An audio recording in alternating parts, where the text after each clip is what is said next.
Rusted Moss came out in April of this year, and I was excited to play it leading up to its release. It's a Metroidvania built around a bouncy, elastic grappling hook. It's also a beautiful game with nice music that strikes and maintains a strong, melancholy tone. And it has guns that feel pretty good. I found Rusted Moss refreshing. While it doesn't skimp on story, it is a game that wants to challenge you, and it's all about its mechanics. It tries to blend two counterintuitive styles, super difficult platformer and Metroidvania, and the game's plot and world also turn out to be a blend of contradictions. On the whole, I'm a big fan of Rusted Moss, and I think it generally succeeds.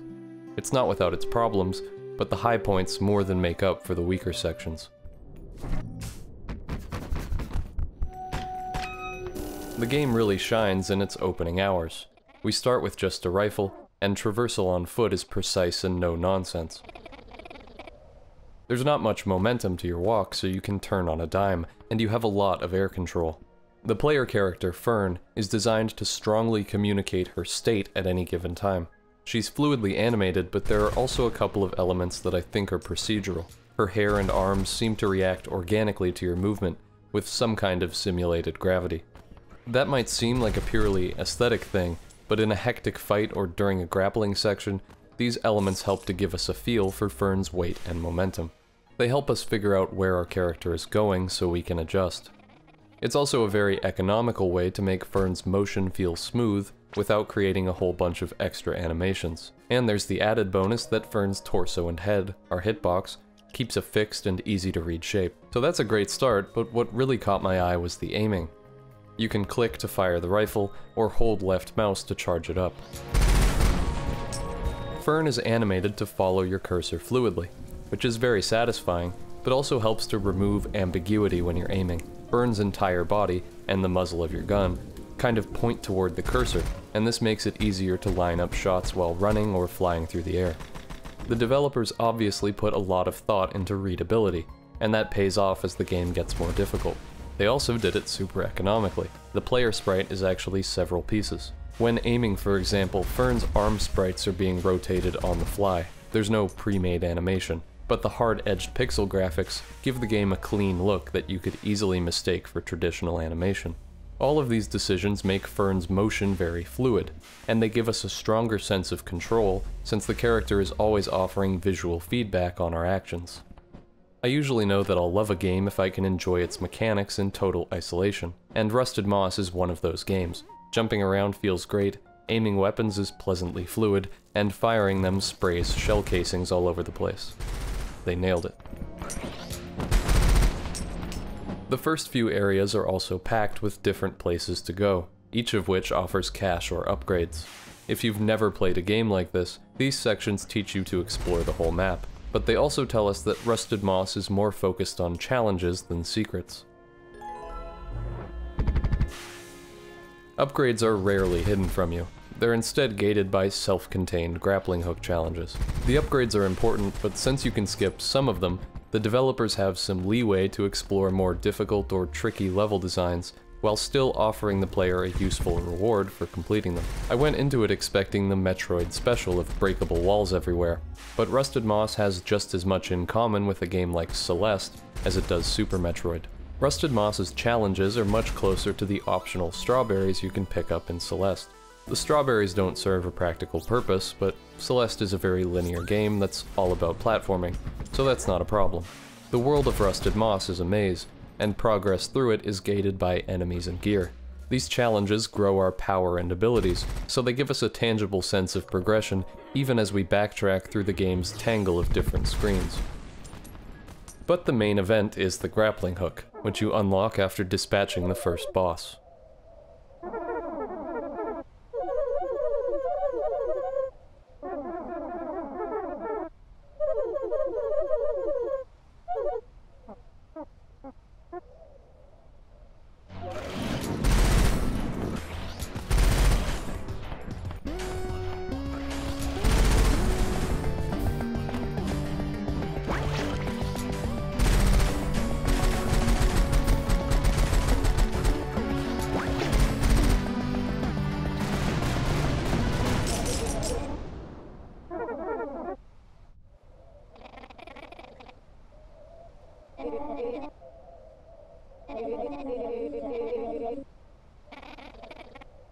You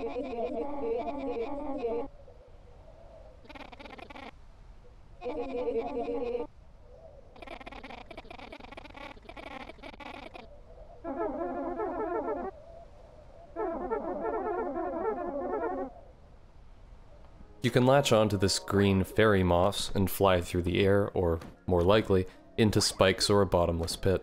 The grapple mechanic is kind of hard to get your head around at first, and that's one of the main complaints I've seen from players. I don't share that sentiment at all. Instead, it reminded me of Super Mario Bros., as most things do. Mario handles strangely at first, but once the movement clicks, it's easy to understand why Super Mario Bros. Is designed the way it is. The grappling line behaves in ways that seem counterintuitive at first, and a huge chunk of a first playthrough is devoted to trials by fire. I've touched on this concept before, but a difficult game is always going to be polarizing, whether it's well made or not. You can't just breeze through Rusted Moss. You have to sit with it and get acquainted with it. So some players will inevitably decide that it's not for them. And that's not a problem. That sort of response only tells us that Rusted Moss's mechanics are interesting enough to have an opinion about.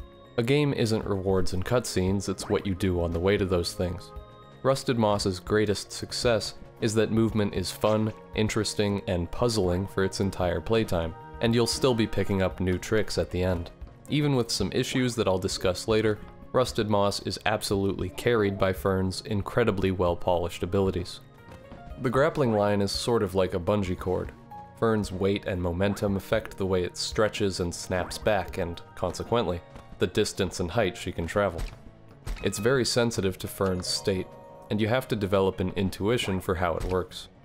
Right after unlocking it, there's a section that teaches the basics. I felt that the fairy telling me how to use the grapple was unnecessary, but the dialogues are brief and optional. I have a feeling that explicit tutorials like this might give people the wrong idea, because the grappling can't be boiled down to a list of procedures. It's way more organic than that. These lines in the background strike a nice balance, both giving the player a rough idea of what to do and inviting them to experiment.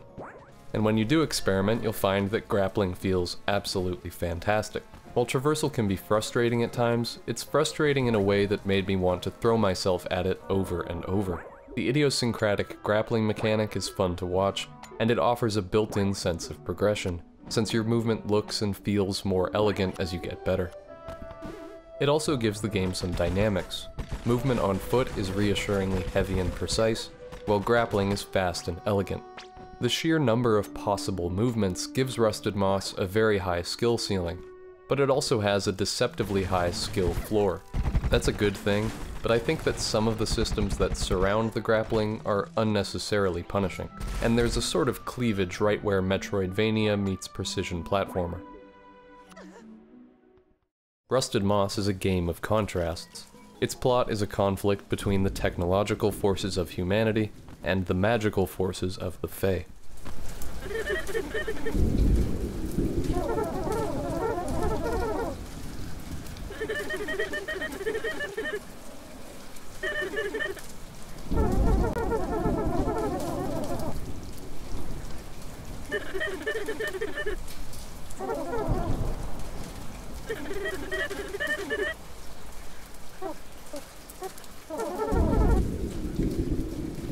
We learn over the course of the game that, at least in the popular imagination, the world goes through cycles of human and Fae dominance, and the Age of Men has lasted far longer than it should.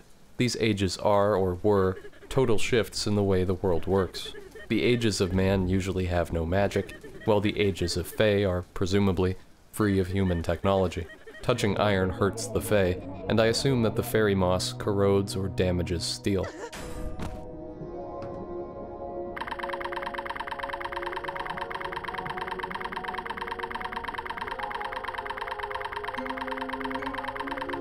But in Fern's time, these two principles are blending together. Many of the game's bosses are human witches, who harness the power of Titania's pieces. Meanwhile, our representative of the Fae, Fern, fights with an assault rifle.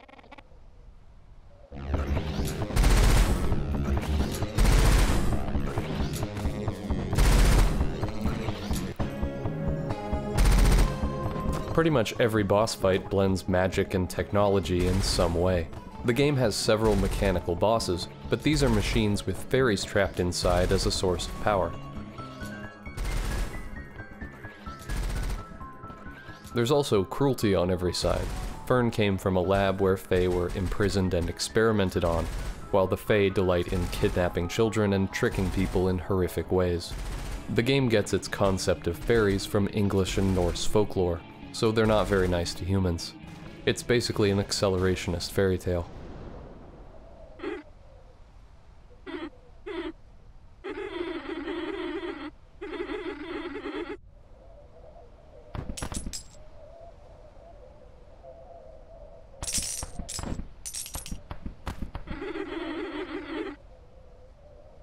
The whole package also has a nice in media res quality to it. There are some very strange exceptions, like the one time Fern speaks directly to the player. But in general, all the characters know each other, while we have to figure out what's going on through context clues. The game was much more grounded than I expected, and I was never quite sure whose side I was on while playing. Fern is very much with the fairies, but she's also acutely tied to the human world through her surrogate sister and recurring boss, Maya. I was pleasantly surprised to see so much effort put into fleshing out the world. They definitely could have gotten away with a generic good versus evil story, but instead we get this interesting blend. I also really appreciate how simple the plot is. It's a straightforward collision of folklore with real life, and the game is driven by the situations that this creates. The lore isn't trying super hard to be cryptic, and the text logs scattered around the world are often paired with a comment from Fern or Puck, our companion/grappling hook.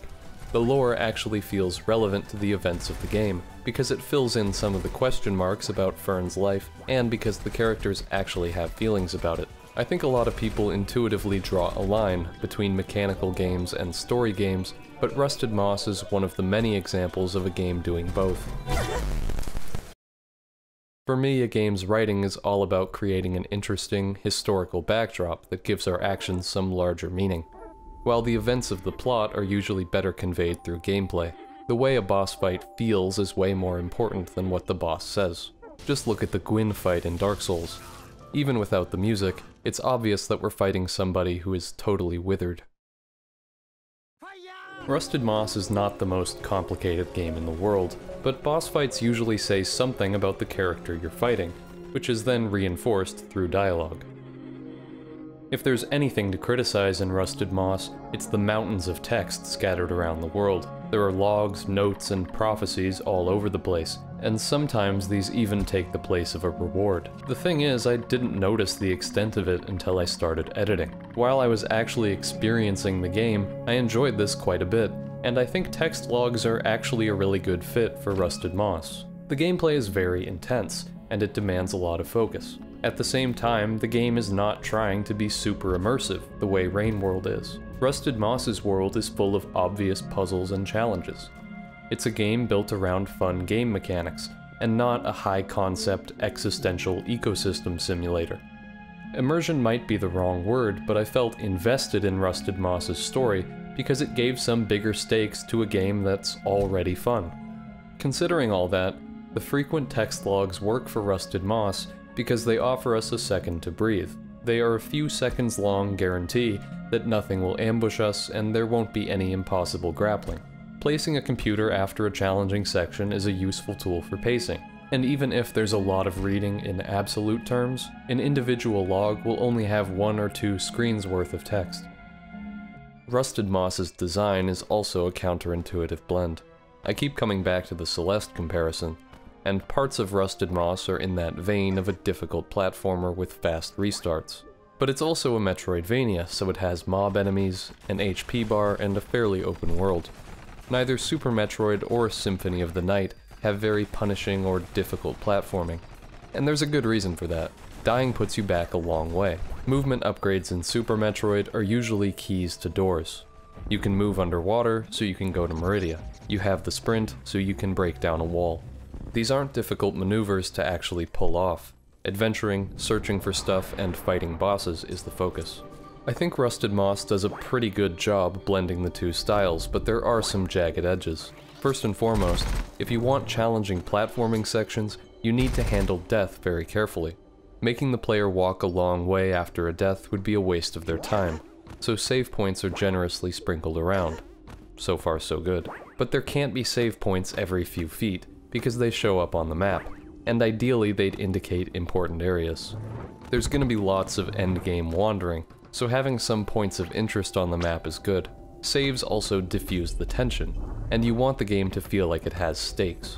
So there are also mana recharge stations, and this is where the problem arises.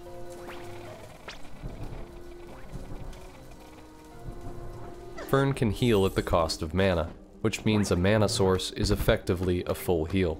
This is a good idea in principle. It fits within the game's existing systems, and allows it to switch gears between dangerous, health-based combat sections and giving the player infinite retries during platforming sections. It even opens up its own possibilities. Multi-screen platforming sections could have a full heal at the beginning, but then force you to ration your health, so the developers could predict and design around the player's mistake budget at any given time. And they do this quite a bit. The lab, for example, revolves around a single save point, so it forces you to carefully consider your movement and, if you died as much as I did, develop your skills. Many other sections are broken up by little combat arenas. We don't know what comes after these, so there's some pressure to not get hit. Shooting enemies restores mana, so you might even get some health back if you play well, but the game is plagued by a tiny problem. You get the mana refill automatically, but you still have to heal manually, which wastes time and puts friction between the player and the game. On average, I think it's fair to say that each section, broken up by a mana source, will take around 10 attempts. Some areas will take many more, some many less. Since we don't know what's on the next screen, we always want our health and mana to be full if possible. Healing takes about a second, so that's a minimum of 10 wasted seconds per mana recharge station. This is wasted time because we effectively have full health if we're standing on one of these things. It's just a matter of pressing E and waiting for it. Stuff like this really gets to me. Judging by the high level of difficulty, I have a feeling that the developers are very good at Rusted Moss, and stuff like this was just overlooked because they didn't need it. These small speed bumps are incredibly frustrating, and not in a good way. You really want to be engaged, throwing yourself at a challenge over and over without any unnecessary waiting. A big part of Hotline Miami's success is in the quality of life department. You're never waiting for the game when you die. You can get back to the action within a few frames. Rhythm is important, and Rusted Moss interrupts it for no good reason. It's a small problem, but an insistent one. I started to just try my luck with low HP during difficult challenges, but bottomless pits do more damage later in the game, so I basically had to heal before every attempt.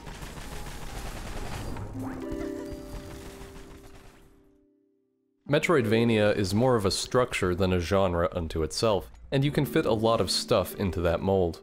Not only does Rusted Moss do away with traditional secrets, but it bills itself as a twin-stick shooter. The game's Twitter account even calls the combat bullet helly. At first I thought this was just an aesthetic thing, because your bullets and enemies' bullets are definitely reminiscent of a shoot-'em-up. Since the game recommends keyboard and mouse, twin-stick shooter is kind of a misnomer, but it refers to you being able to move your character and aim your weapon independently. Doing it this way makes combat and grappling feel like two parts of the same system. They use the same cursor, and you don't switch between grappling and shooting. Instead, both abilities are extensions of your character that you can use separately or together. An inferior game would make the grapple a weapon you have to switch to, clearly delineating fighting from platforming. Rusted Moss opens the door to mixing grappling and combat together, which happens a little bit.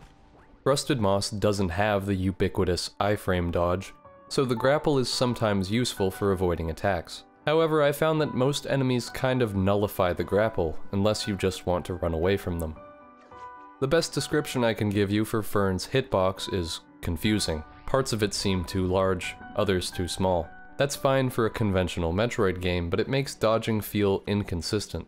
Obviously it is consistent, Fern's hitbox does have a fixed shape, but parts of it feel more punishing than others. From the very beginning, something felt off to me with the enemy encounters. At first they're all pushovers, but the difficulty and damage ramp up quickly. They're also super aggressive, and can command a lot of space.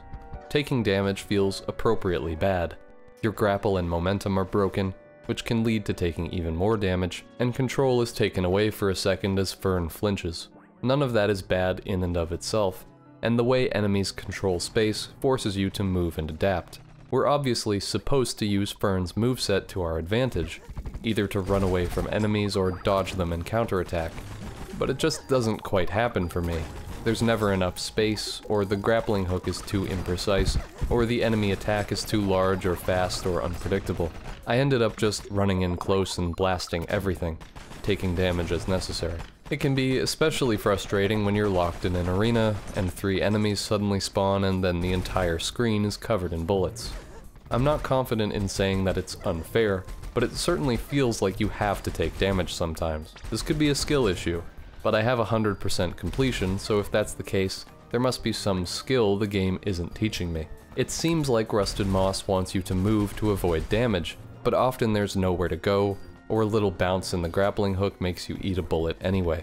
Even after focusing on using my mobility whenever I can, it took maybe 20 hours of play to start to get comfortable with the combat. That sounds like kind of a good thing, like a high skill ceiling, but in my first playthrough and a half, I spent a lot of my time loading up on damage upgrades and praying, which is not really a satisfying strategy.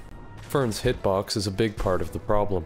You often can walk or even swing precisely to dodge bullets, but it takes a long time to learn where your hitbox is, and what you can get away with.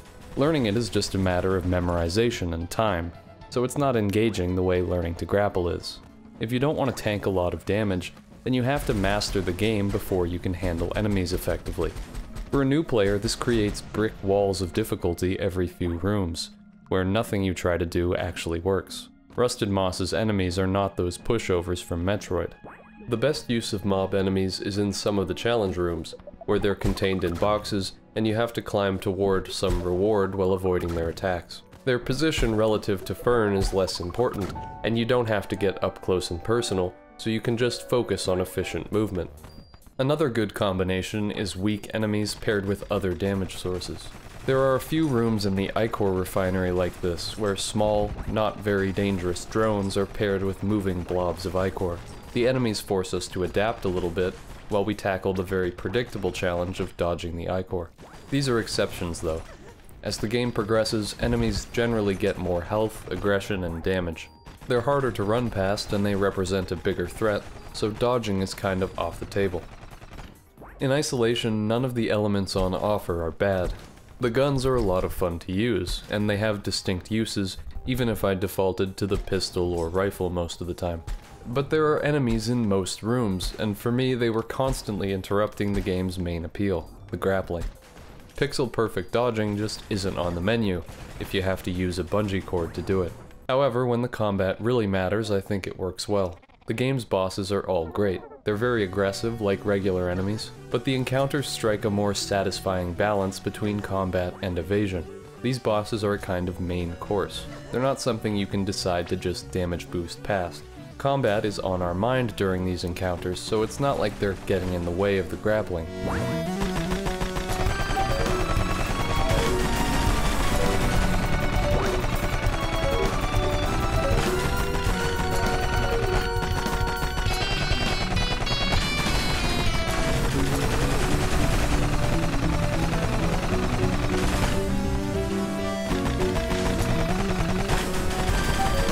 Boss arenas are also much more appropriate for combat. If you're paying attention, you can always get away. While in normal play, damage sometimes feels unavoidable.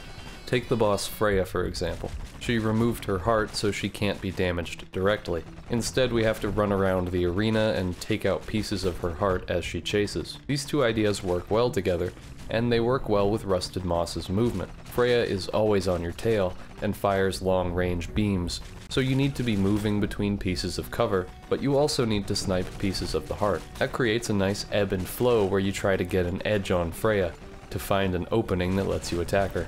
The fight is tense, difficult to learn, and super satisfying once you finally get it. Unfortunately, the best strategy for bosses is often to ignore grappling altogether. It's easy to accidentally grab enemies and pull them toward you, and bosses are generally large and in your face, so trying to grapple can easily turn into taking contact damage. The fights still feel dynamic, but they fall back on your more foolproof movement options, walking and the charged jump.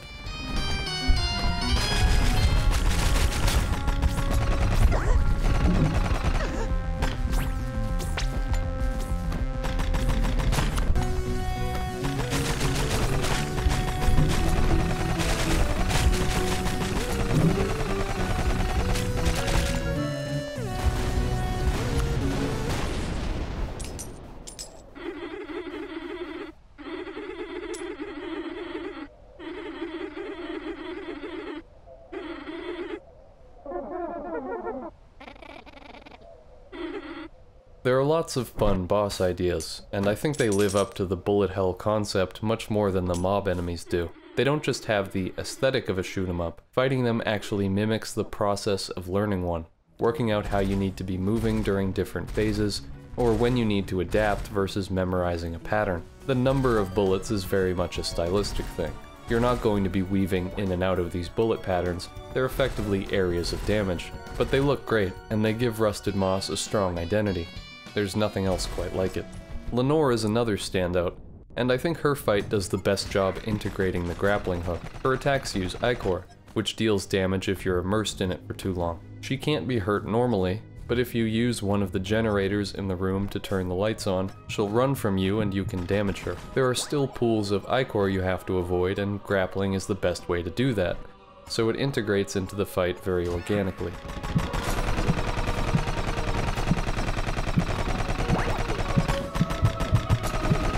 To reduce this all to a rule, Rusted Moss's grappling shines when it fully commits to being about movement, and its combat shines when it fully commits to being about fighting. When they're mixed, the result is usually awkward, but in the few situations where they do come together, it's awesome. I have to say though that once you get through the long learning period, it comes together a lot more often.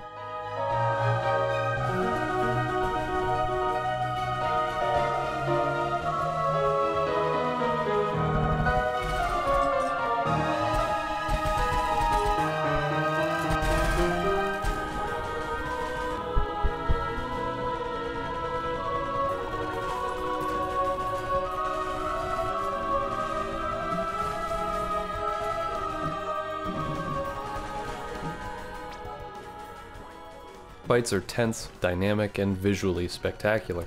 You really can use the grappling hook to dodge, and the level of difficulty makes the game very replayable, so a good chunk of players will probably master it. It still feels like the combat and platforming have two completely different difficulty curves though.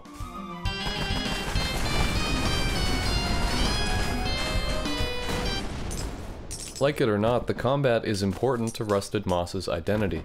Even at its silliest, it never turns into some quirky, wholesome indie game, and a big part of that is that your character is toting an assault rifle.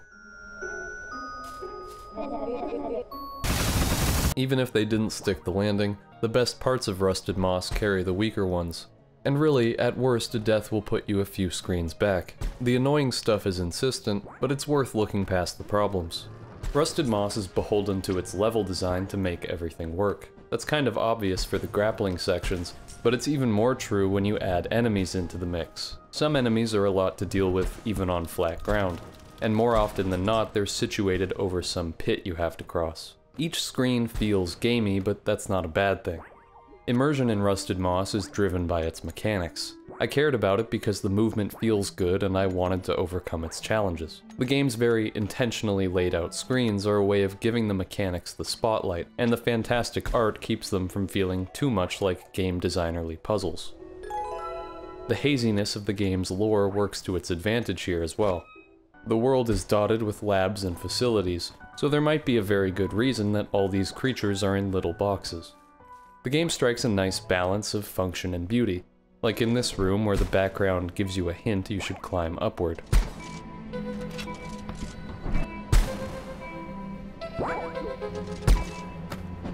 The level design gets a lot out of the grappling hook with just a few simple elements. Most rooms are just combinations of spikes, pits, fairy moss, moving grapple points, grapple resets, and switches. Burn's movement gets a number of upgrades. You get a charged jump early on, later you can tighten the bungee for a quick boost in momentum, and a shotgun and rocket launcher complete the package. Something I really like about Rusted Moss is that it always answers the question, can I do that, in the affirmative. The basic grapple has a lot of capabilities, but once you're fully upgraded you can do some truly mind-bending stuff, because all your abilities can modify all the others. Charged rocket jumping is an obvious example, and you can also use the shotgun or rocket launcher to build up momentum and slingshot yourself. The tightening mechanic can give you even more speed. But beyond obvious tricks, these are all tools to modify your movement, while tethered or while in the air, and you can do pretty much anything with them. It starts to feel miraculous once you're good at it, and you need to be good at it to complete some of the harder challenges. The upgrades are also kind of a built-in difficulty option. You can use the base grappling hook to go almost anywhere if you work out the tricks, but areas are designed so that first-time players can go through them in the intended way. So the answer to the question, can I go there, is also yes. This is one of the most appealing aspects of a good Metroidvania, and the ability to sequence break and complete the game in interesting ways will give Rusted Moss some extra longevity. Doing things this way is also a commitment to internal consistency. If you're good enough to go somewhere, you can go there, no exceptions. This naturally builds immersion, because, like real life, everything is consistent. You aren't going to find any invisible walls. It's always nice to play a game that doesn't yell at me for playing it wrong, and Rusted Moss kind of encourages you to break it just because the grapple is so open-ended and fun. The Metroidvania structure works in the game's favor here. Late-game backtracking is actually pretty fun. Trying to retread old areas as quickly as possible is fun by itself, and there are also structured challenges all over the place. There are a ton of 1 or 2 screen secrets that give you trinkets or upgrades, but there are also 6 climbing sections that reward you with flags. A couple of these are tricky, one being probably the hardest section of the game, but I also got some of them without even knowing I was completing a challenge. The earliest one, for example, seems to be gated behind a tricky vertical climb, but if you wait until after the first fight with Maya, which ends with Fern in prison, you can just get it from the other side for free. Finally, there are a few self-contained, timed climbing challenges. These go even further in exploring the game's mechanics, and it was fun to work out viable routes through them, even if mine weren't very clean or fast. I imagine somebody's gonna get totally hooked on these and beat them all in 10 seconds. In fact, that seems to be happening already. The game really encourages speedrunning, even offering a special difficulty option, which adds a timer and skips all dialogue. While I'm more of a pick up all the stuff kind of guy, I think Rusted Moss is a great fit for speedrunning, and the developers have shown a lot of enthusiasm for that aspect of it.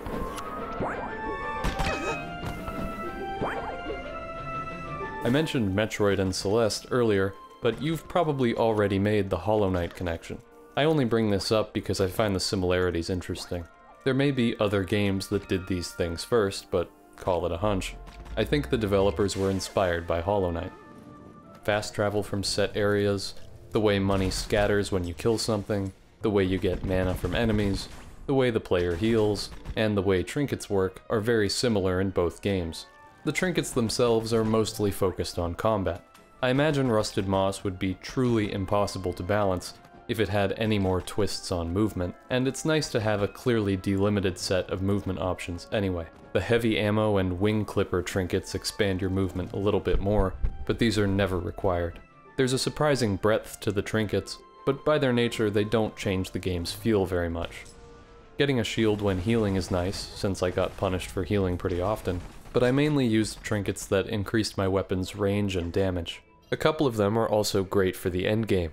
The ruby slippers increase Fern's walking speed, and the cracked monocle gives her a particle effect when there's a secret nearby. A lot of Metroidvanias are ambivalent toward people who want to collect everything, and as a sucker for incrementing numbers, I appreciated that these trinkets speed up exploration. With that said, I would appreciate the ability to mark on my map, or at least some extra icons for NPCs and challenges. The only real issue I encountered in completing the game was the lab. Once you defeat the boss here, Spirella, a monster gets released that reduces your health to 1 if it shoots you. The upshot is that this also opens up new parts of the lab, so you have to dodge the monster while exploring. I think that's a great concept, but it punishes anyone who did not get all the items before fighting the boss. I was missing this particular piece of Fey Silver, and one room that was not filled in on my map. And it took around an hour of attempts and punching holes in my wall to finally finish up the area.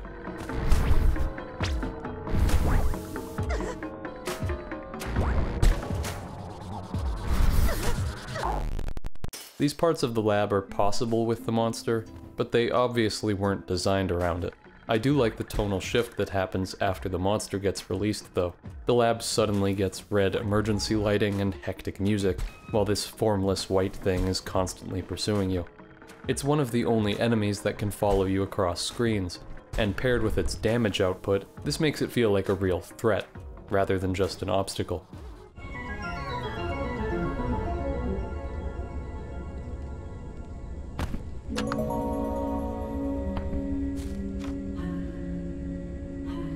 Rusted Moss's final area, Elfame, can be accessed very early on. I did everything, like I said, but you can actually fight the final boss with only a few pieces of titania, which gives you some funny dialogue.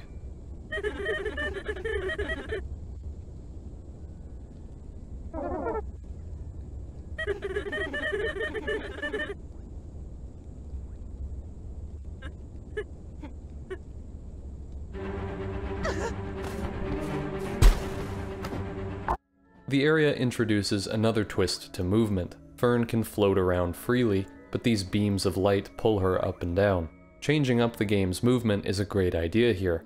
Elfame is the homeland of the fairies, if you didn't guess, and it feels like a genuinely different, alien place because movement is completely different. Even Barrow's ceiling, where the buildings are all upside down, still ultimately feels like Earth because it has Earth's gravity.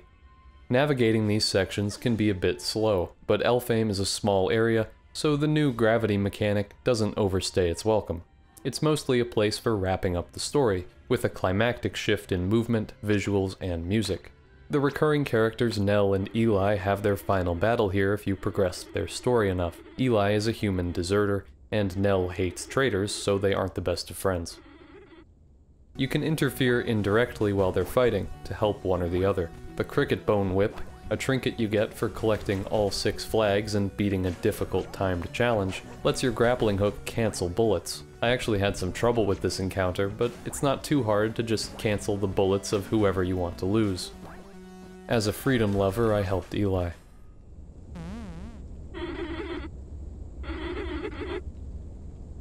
Which just leaves the final boss, a fight that has everything I liked about the game's combat.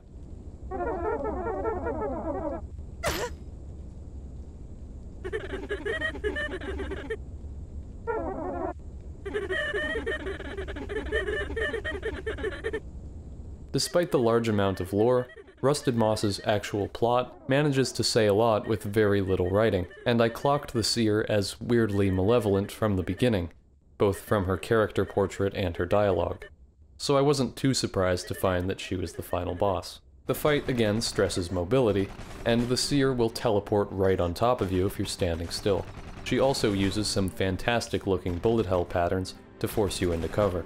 Instead of the ebb and flow of early bosses, we're constantly evading and shooting backwards, so the Seer feels really threatening. In phases 3 and 5, she also teleports us to earlier areas, which is a kind of closing by return, but also allows for different geometry and attack patterns. I have to say that despite the 5 phases, this is the only point in the game where the difficulty was underwhelming. I went in with all the upgrades and a nice set of damage increasing trinkets, so that's kind of to be expected, but I was surprised and a little bit disappointed at how quickly the fight ended.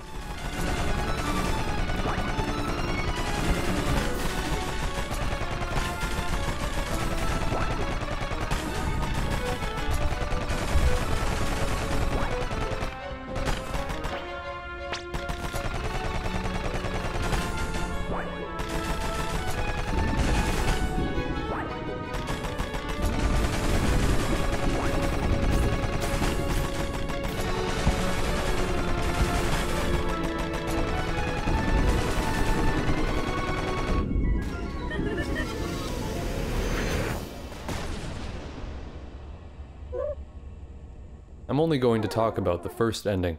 There are 3 others, but they just wrap up the story in different ways. If you decide to restore Titania, you're in for a lot of dialogue and another boss.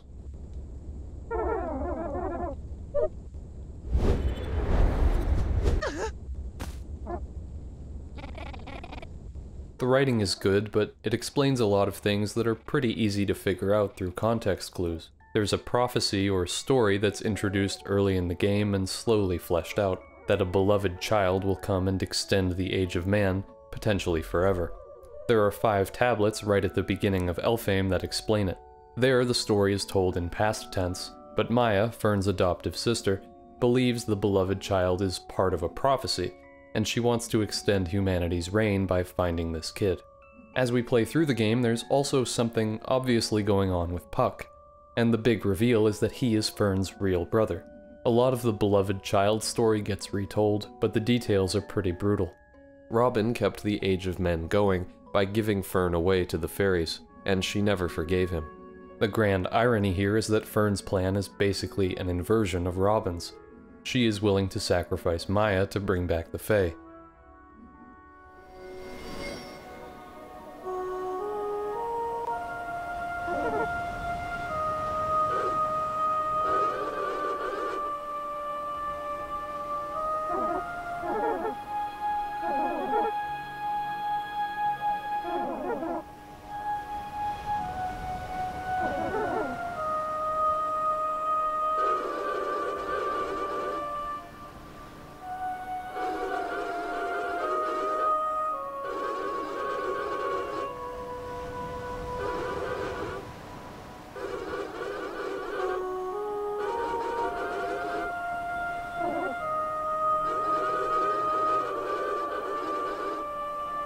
And then there's this goofy turn to camera.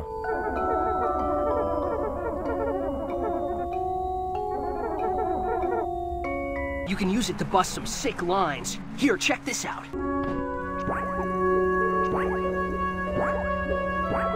It's all appropriately Shakespearean, and against this backdrop, Fern makes her way to a final confrontation with Robin, who stole the pieces of Titania and is now super powerful.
So that's Rusted Moss, and its true ending is as ambiguous as you'd expect. I can't imagine Maya is too happy about this situation, but we'd never get her perspective on it. Is she a hypnotized puppet? Who knows. Every other wish in the game has some kind of horrible curse attached to it, including one of the other endings. I really enjoyed how understated the game's story was, except for that solid 5 minutes of dialogue right at the end. Most conflicts are good versus evil, but Fern is just a character who feels so completely betrayed that nothing can stop her from carrying out her mission. It's not like the Age of Men would keep going without her either. The writing is on the wall for humanity. Even if you don't agree with her, you can understand why she does what she does. So too for Maya and Robin. The conflicts in Rusted Moss are a clash of incompatible values and interests. Even simpler characters like the witches never become cartoon enemies. They have motivations. And of course, the thing that makes all this work is the gameplay. It sounds a bit silly, but the realism of the movement, that sense of gravity and momentum, help to ground the game's plot.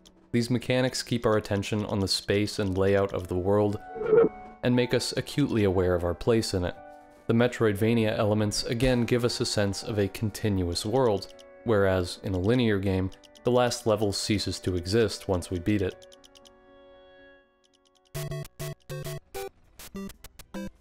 But I still think the most important piece of all this is the guns. You can get shot to death in Rusted Moss, and that's very different from falling into a pit and waking up near a statue. There's a dash of real violence in there, and it suggests that the events of the game have stakes. While Rusted Moss involves some frustration and some visual jank that you've no doubt noticed by now, it's definitely more than the sum of its parts. The game is criminally underrated right now, so please give it a shot if you think it looks fun.